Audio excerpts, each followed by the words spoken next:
হাজার বছর ধরে আমি পথ হারিতেছি পৃথিবীর পথে। সিংহল সমুদ্র থেকে নিশীথের অন্ধকারে মালয় সাগরে অনেক ঘুরেছি আমি বিম্বিসার অসুখের ধূসর জগতে। সেখানে ছিলাম আমি আরো দূর অন্ধকারে বিদর্ভ নগরে। আমি ক্লান্ত প্রাণায়াক, চারিদিকে জীবনের সমুদ্র সফেন। আমারে দুদণ্ড শান্তি দিয়েছিল নাটোরের বনলতা সেন। চুলতার কবেকার অন্ধকার বিদিশার নিশা, মুক্তার শ্রাবস্তির কারুকার্য।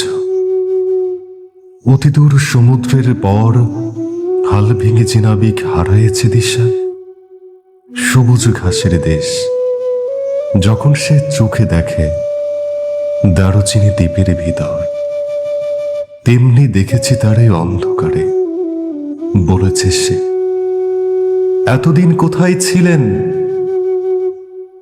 পাখির নীড়ের মতো চোখ তুলে নাটোরের বনলতা সেন। সমস্ত দিনের শেষে শিশিরের শব্দের মতন সন্ধ্যা আসে। ডানার রৌদ্রের গন্ধ মুছে ফেলেছি। পৃথিবীর সব রং নিভে গেলে পাণ্ডুলিপি করে আয়োজন। তখন গল্পের তরে জোনাকির রঙে ঝিলমিল।